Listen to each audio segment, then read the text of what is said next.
तो नारद जी बोलते चिंता मत करो, समर्थ को नहीं दोष गुसाई, और रवि पावक सुर सरी की नाई। कहते हैं कि देखो सामर्थ्यवान को दोष नहीं लगता, बड़ी प्रसिद्ध चौपाई है।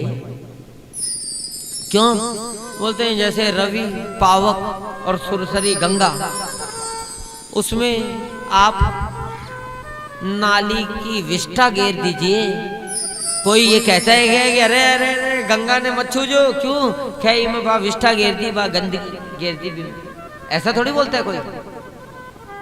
गंगा सामर्थ्यवान है, उसके अंदर में भले ही शहरों की कितनी भी नाली गिरे, हम लोग बोलते हैं हे गंगा मैया नमामि गंगे तव पाद पंकजम, हे माँ गंगे हम आपके चरणों में प्रणाम करते हैं।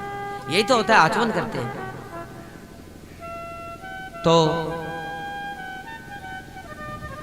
रवि पावक सूर्य की किरणें नाली पर भी पड़ती है, लेकिन कोई बोलता है कि अरे अब वापस नानो पड़ती, क्यों गए सूरज की किरणा हमारे ऊपर पड़ गई, तो क्या क्यों यो क्या बात नाली वाली टच हुई आई ना, तो नाली से टच और हमारे ऊपर में बात किरण जुड़ोड़ी ही जना मत तो वापस अशुद्ध होगी।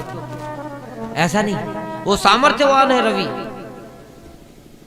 और पावक अग्नि में आप कुछ भी जला दीजिए, अग्नि अपवित्र नहीं होती। लेकिन इसका ये अर्थ जो है ना, मेरे हिसाब से गलत है। मेरे गुरु भगवान बोल रहे हैं इनको बता, ये गलत अर्थ है। इससे अनाचार, दुराचार, भ्रष्टाचार, बलात्कार फैल रहे हैं इस अर्थ से। क्योंकि इस अर्थ से क्या करेगा हमारा बच्चा? बड़ा बनेगा, बिजनेसमैन बनेगा, और उसको सिखाया हुआ है कि बेटा सामर्थ्यवान को दोष नहीं लगता, इसलिए तू मस्ती करना, बाद में पहले कमा, तो फिर 10-20 करोड़ रुपया कमाएगा, और फिर वो उल्टे सीधे सारे काम करेगा, और वो बोलेगा क्या कि मैं तो सामर्थ्यवान हूं। और आजकल ये कहावत बन गई, लोग बाग मैं सुनता हूँ, मेरे कान ठंडे हो जाते हैं। समाज में अच्छे अच्छे लोग बोलते हैं अरे समर्थ को नहीं दोष गोसाई, है ना, वो जो है पैसे वाले हैं इसलिए वो कुछ भी करे उनको दोष नहीं लगता। गलत बात, ये इसका अर्थ नहीं है चौपाई का, एकदम गलत अर्थ है। पापी बुद्धि जो है ना हम लोगों की, वो इस प्रकार का अर्थ निकालती है। हनुमान जी क्या बोल रहे हैं, इसका क्या अर्थ है?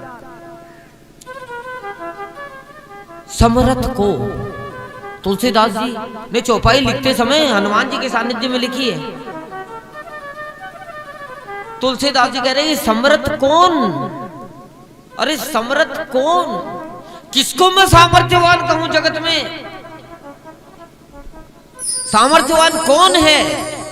ये जो शब्द है सामर्थ्यवान, ये कौन?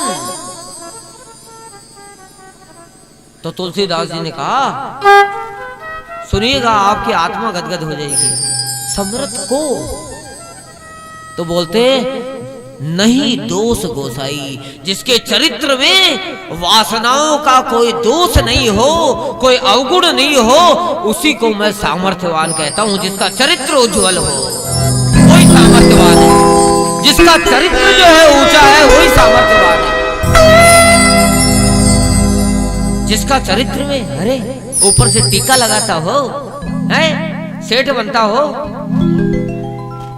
बातें करता हो ऊंची ऊंची धर्म की, और चरित्र में वो धर्म ही नहीं हो, चरित्र गिरा हुआ हो, तो वो कितना ही बड़ा सेठ हो, तुलसीदास जी कहते हो मेरी नजर में कंगाली से भी बदतर है।